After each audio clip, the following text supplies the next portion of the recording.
menghadap kepada Rasulullah. Semua pintu tertutup kecuali pintu Rasulullah, membaca sholawat. Kebesaran Rasulullah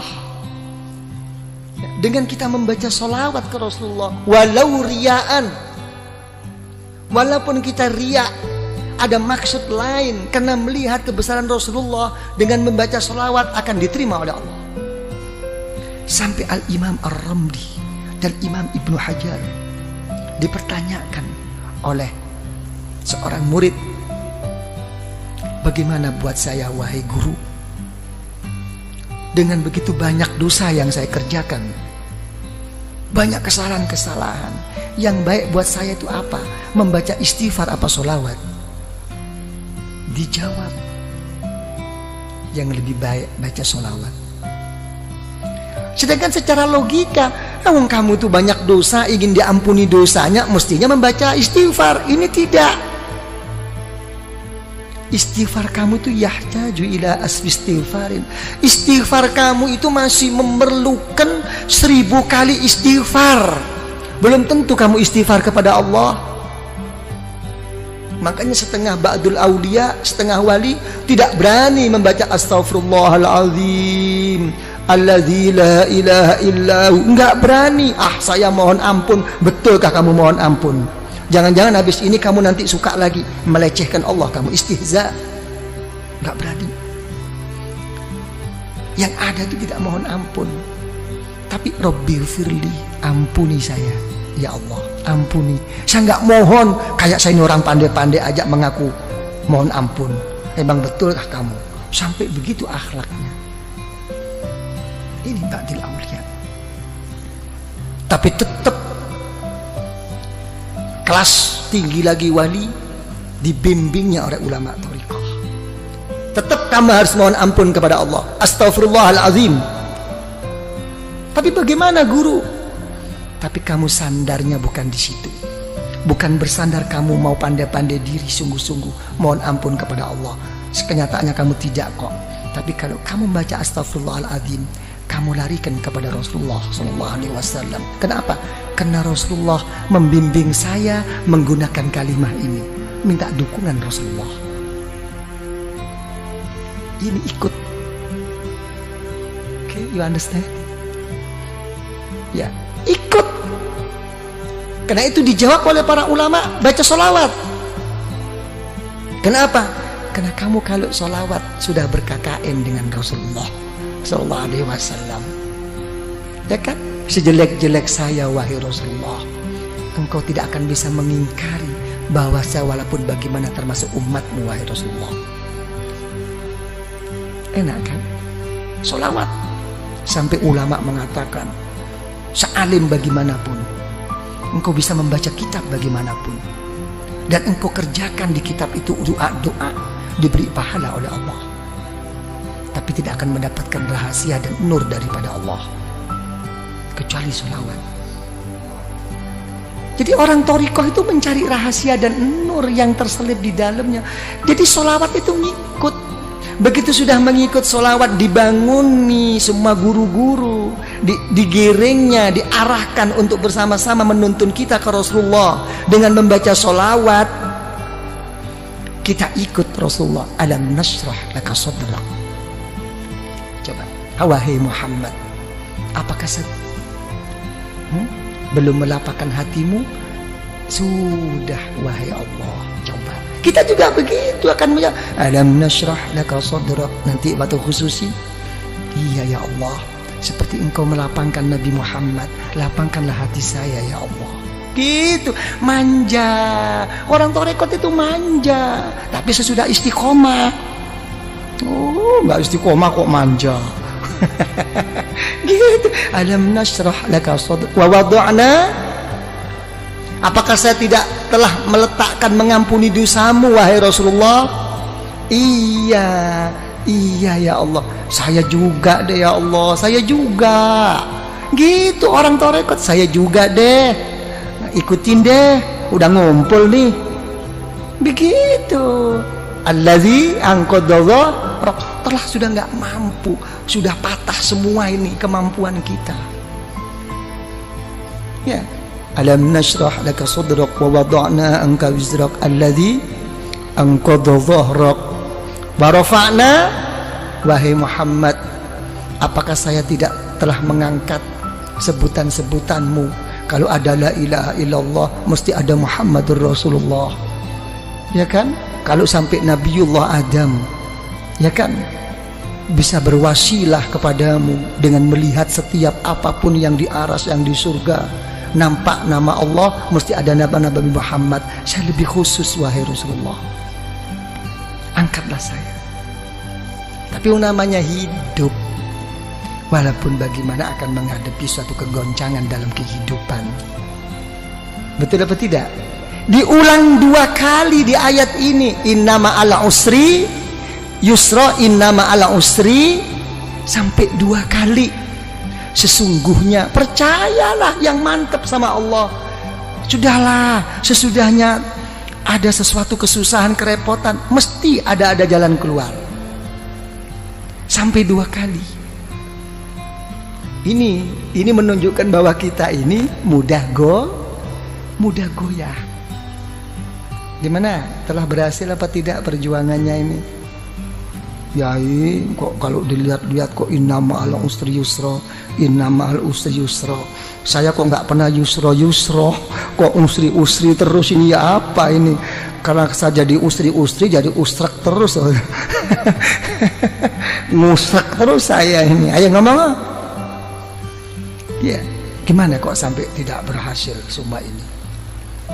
Ya, zaman dulu semuanya serba mudah, kita susah. Sekarang kok kenyataannya seperti ini Indonesia. Ini makin susah apa makin gimana ini kesempatan? Saya nggak ngomong soal susah, makin ada kesempatan nggak kita ini mau masuk ini? Nah, urusan apapun, bisnis apapun. Coba ngomong. Nggak bisa menjawab. Ya, sekarang kita ini kayak main apa? Nopo? Kartu nopo, cara bahasa Inggris apa? Gambling. Iya. Ya, kita kayak main sekarang, kita menghadapi kayak orang main apa? Spekulasi terus. Betul-betul kembali kepada takdir Allah sekarang kita, nasib-nasiban. Iya. Jadi menteri sedikit sudah seneng, jatuh lagi. Kan bingung kita ini. Ayo ngomong kalau udah begini. Nih Pak Sofyan jadi menteri tapi besok turun, bingung. Wis karuan becak bae.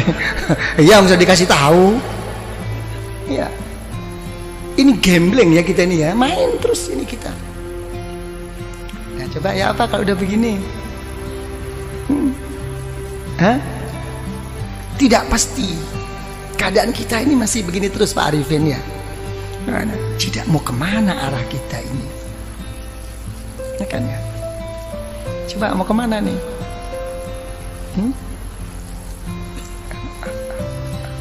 Ya sama Allah sih sabar. Sama Allah itu nerima, sing gawe ruwet iki sing bang gregetno. Mau tak peting bae rasane itu. Nah, ini permasalahannya. Kalau saya sih dalam menghadapi masalah ini, saya lihat dalam suatu hadis riwayat Imam Al-Muwatta.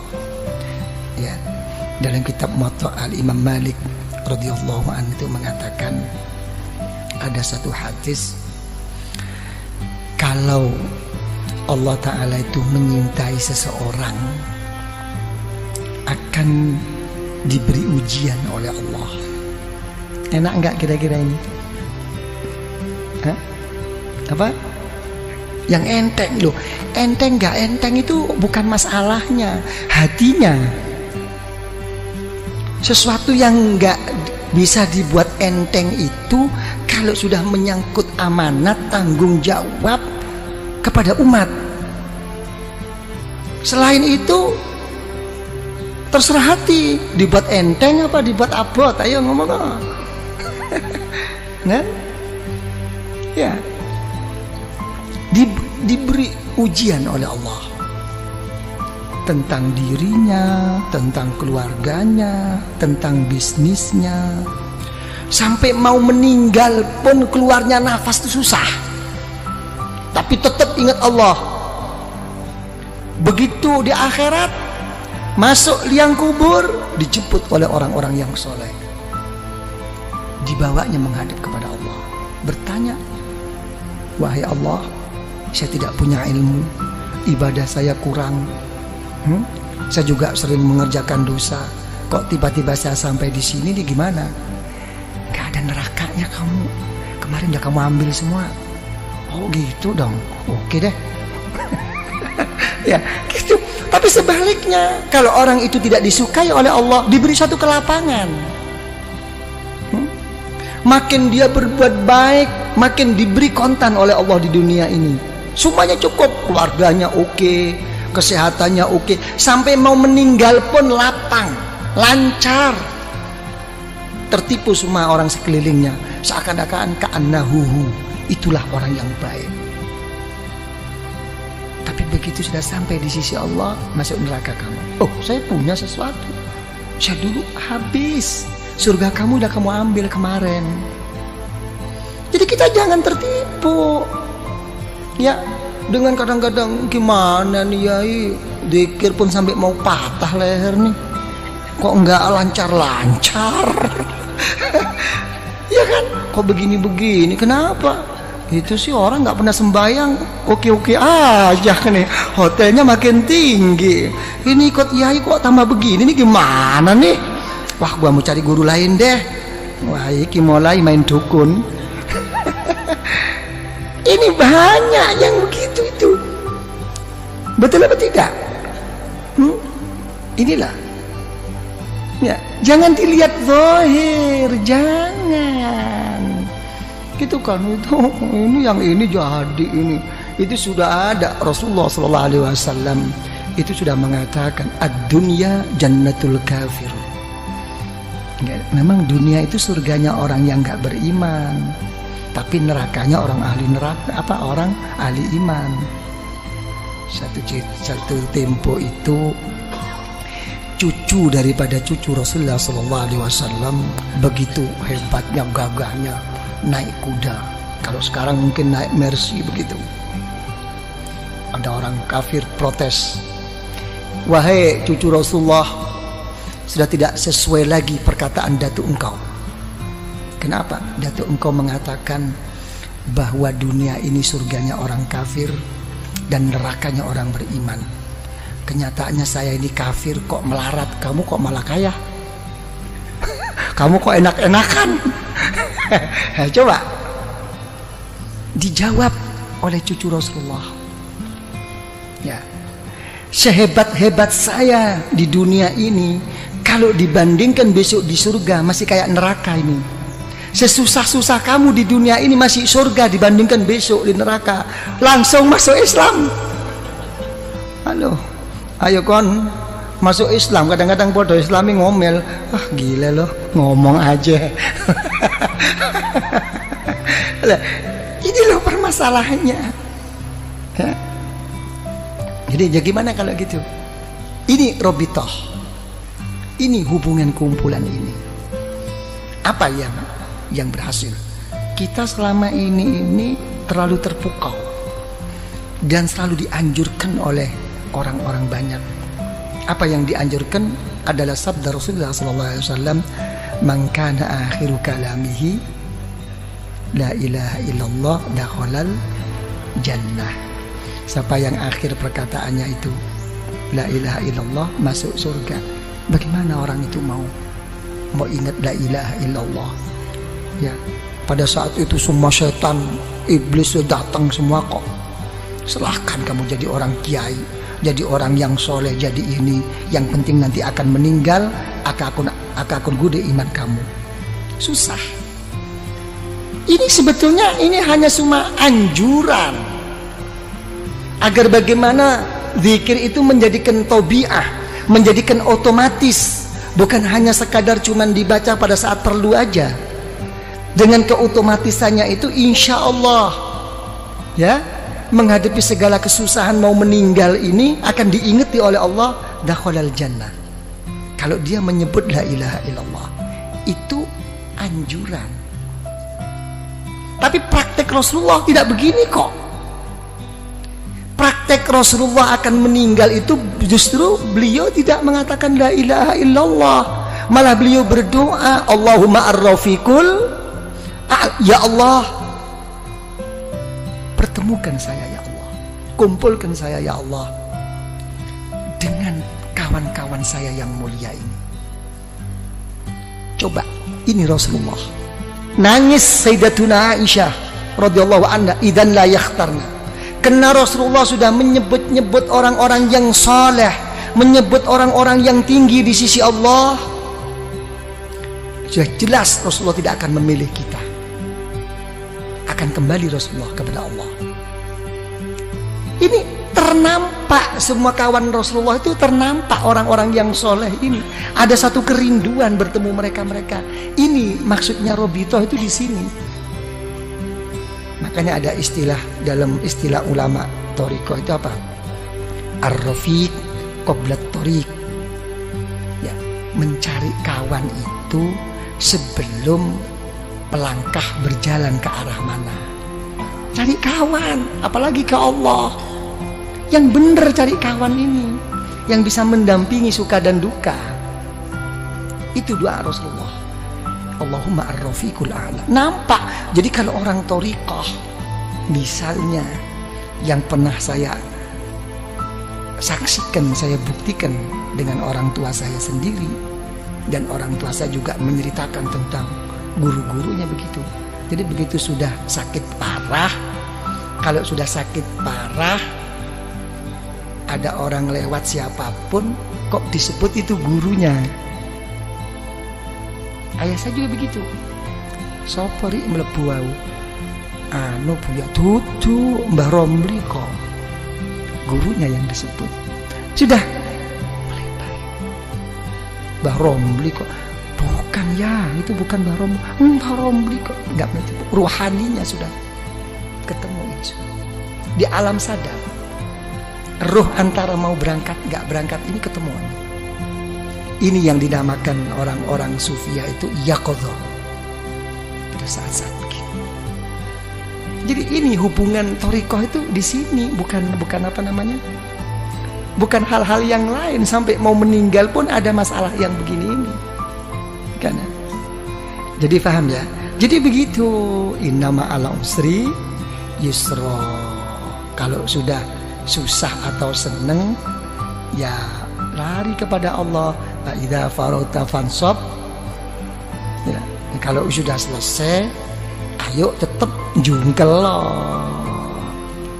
Ya, dengan sungguh-sungguh gitu loh. Kalau dalam kekosongan isi dengan kesungguhan kepada Allah.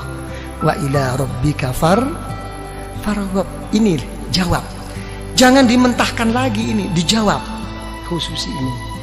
Ya, kalau sudah begitu baru apa khususi ada Bismillahirrahmanirrahim. Kul wallahu ahad, Allahus somad. Kan begitu ya. Jadi dilarikan apapun wahai ya Allah di dalam kehidupan saya dan pada saat saya meninggal dan sesudah saya meninggal ya Allah, kuatkanlah iman saya. Kul wallahu ahad. Semuanya saya kembalikan kepadamu wahai ya Allah. Ini kunci. Lah, apa kalau kita sudah buka kunci itu cukup? Tidak cukup. Di sini kita digugah lagi oleh guru itu. Kirim Fatihah lagi. Dibangunkan lagi guru-guru ini untuk menghadap bersama-sama kepada Allah. Al-Fatihah. Sudah Al-Fatihah, sholawat lagi. Diajak bersama-sama ke Rasulullah. Ini Rasulullah. Baru ukuran pribadi. Baru apa maumu sekarang? Ditantang oleh guru-guru. Apa maumu? Kamu ngetok-ngetok sama aku terus-terus kayak begini. Apa maumu? Nah, ini pribadi. Mauku ini. Karena kita sudah dituntun oleh guru, sudah melalui wasilah Robito oleh guru, dibawa oleh guru rohani kita, didudukkan di depan Allah. Ini hawa.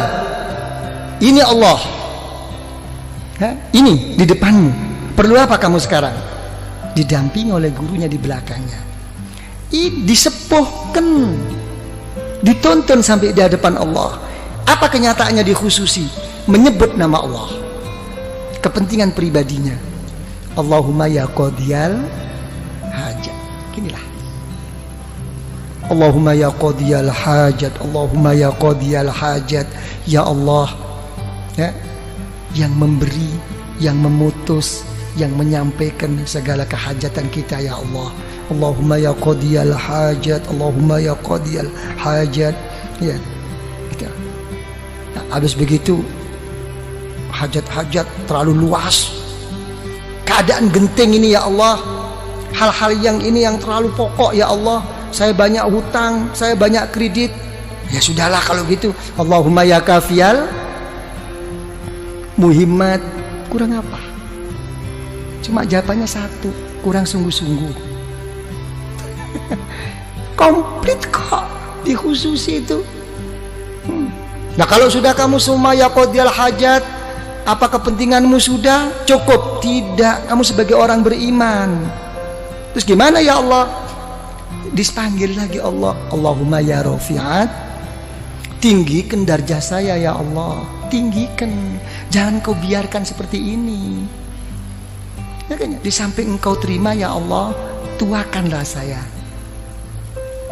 di lingkungan saya ini ya Allah. Gitu. Allahumma ya rafi'at darajat, Allahumma ya rafi'at darajat. Ya, habis gitu cukup? Tidak cukup. Kalau sudah rafi'at darajat, kamu sudah tinggi di sisi Allah, sudah betul-betul telah tercapai kedudukanmu di sisi Allah, apalagi di dunia ini, tidak cukup. Tetap innama ala usri yusra, tetap ada satu rintangan. Apa terusnya doa? Allahumma ya dafi'al, ya Allah yang menolak segala musibah.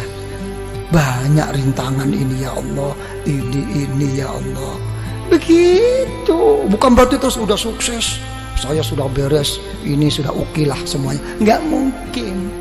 Malah lucu, makin sukses malah lucu, makin didekatkan musibah bala daripada Allah. Apa contohnya bala musibah yang didekatkan oleh Allah? Yang merusak kita itu bukan orang jauh, orang yang deket-deket ini. Orang yang munafik sama kita tuh orang-orang yang deket. Hati-hati nih. Lagi dan bapak diking kita sudah nggak inget persahabatan, persaudaraan kita dulu waktu kita enak-enak. Begitu ada ini yang ngerokot-ngerokotin tuh ini kroni yang memang nggak hub fillah wal bughdu fillah, ini nggak selesai. Tapi apa kita putus asa? Tidak, diteruskan doa dalam khususi. Allahumma ya muhillal, ya Allah yang menguraikan, yang membuka, yang melapangkan segala kemuskilan, segala keruatan, segala yang tidak lancar. Dipanggil lagi, ini ya Allah problem saya. Kalau sudah gitu mau apa kamu? Ya berilah ya Allah. Secara khusus baru. Tadi secara umum Allahumma ya qadiyal hajat, Allahumma ya kafiyal muhimmat. Sekarang kamu sudah menghadapi satu rintangan, memanggil-manggil saya, kata Allah, dengan titel saya ya dafi al baliyat, ya muhilal muskilat. Secara khusus Allahumma ya mujibat. Itulah ya Allah, inilah ya Allah yang membuat saya ini ya Allah, masalah ini diarahkan lagi. Sudah cukup? Nggak cukup. Artinya nggak cukup itu uang, namanya kita ini manusia. Makanya orang thariqah itu tidak pernah meminta sesuatu yang kelas tinggi dan tidak pernah menolak sesuatu dari Allah. Yang ditekankan di dalam hatinya itu hanya satu, bal nas'alul afiyah, saya minta perlindungan. Bukan berarti hal begini ini tidak minta, mendahulukan perlindungan. Saya minta ini, saya mau ini, pokok disertai perlindunganmu ya Allah.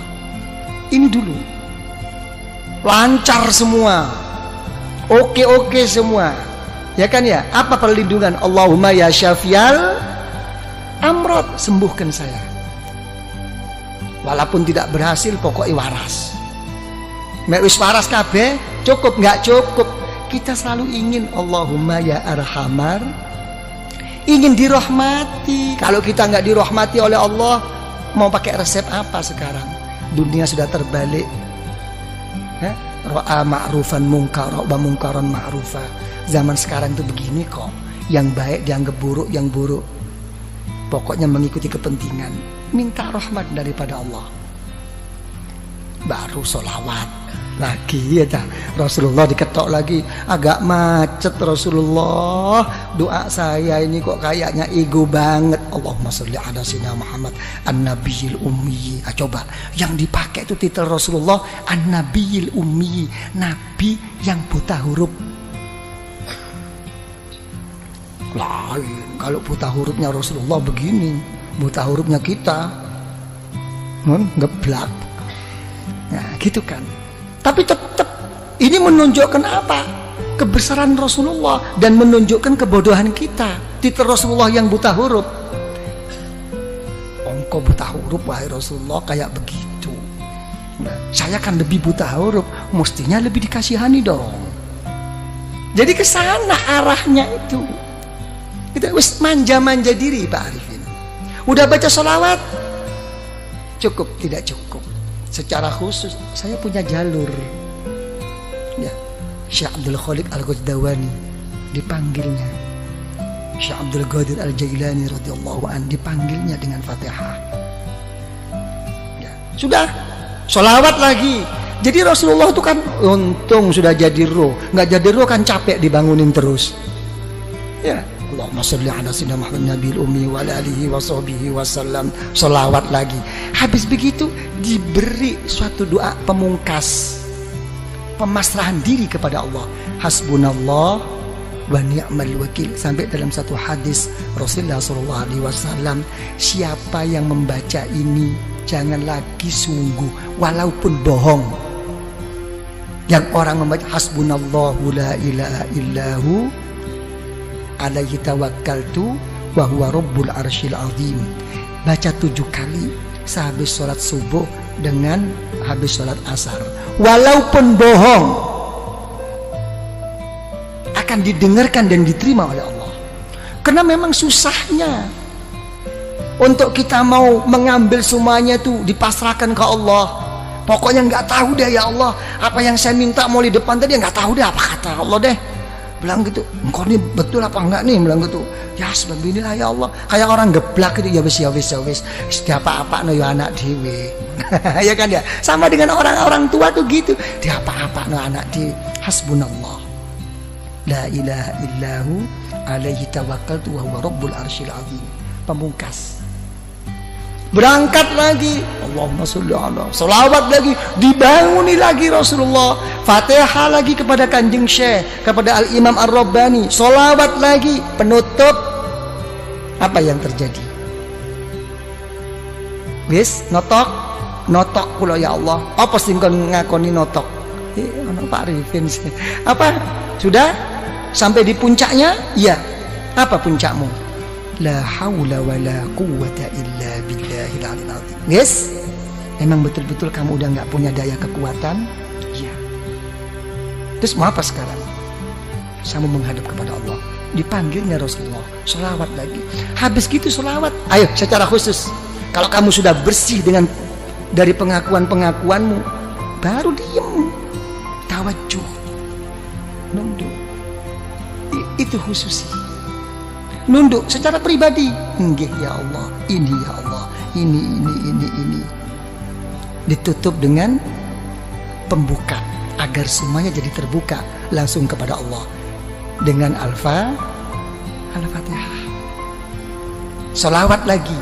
Habis sholawat lagi, udah habis. Oh, udah sampai di situ tahapanmu di dalam menghadap kepada Allah. Oke, mari kamu manja. Ya Latif, ya Latif, ya Latif ya. Dari manjanya kita ini kadang-kadang nggak jelas ya Latifnya tuh tip tip tip tip tip. ya tip tip tip tip ya Latif, ya Latif, ya Latif, ya Latif, ya Latif ya. Ya Latif, ya Latif, ya Latif, ya Latif. Manja. Allah Ta'ala yang maha pengasih dan penyayang. Allah Ta'ala yang maha lembut. Sampai doanya bi khofil kal khofi. Memang saya begini posisi saya ya Allah, serba kurang, serba apa. Tapi tolong ya Allah, mesti ada dong Sekecil-kecil apapun rasa kasih sayangmu untuk saya kan, berikan dong. Kurang ngopo? Nah, ini khususi. Habis gitu Fatihah lagi, ya kan? Sholawat lagi. Habis sholawat baru menghadap secara khusus, jangan panjang-panjang, menghadirkan keagungan Allah dengan melalui apa kekurangan dirinya. Diam. Saya tidak bisa apa-apa ya Allah. Saya tidak bisa matur. Ilmumu ya Allah lebih daripada pematurku, daripada ungkapanku, daripada pengakuanku. Ilmumu telah mengetahui keadaan saya sekarang ya Allah. Dekatkan. Melalui apa? Dengan rahmat, kebesaran Allah di dalam rahmatnya dan pengampunannya. Selesai. Jangan ingat dosa waktu itu, udah berangkat aja. Oke? Nah, itu baru Fatihah selesai.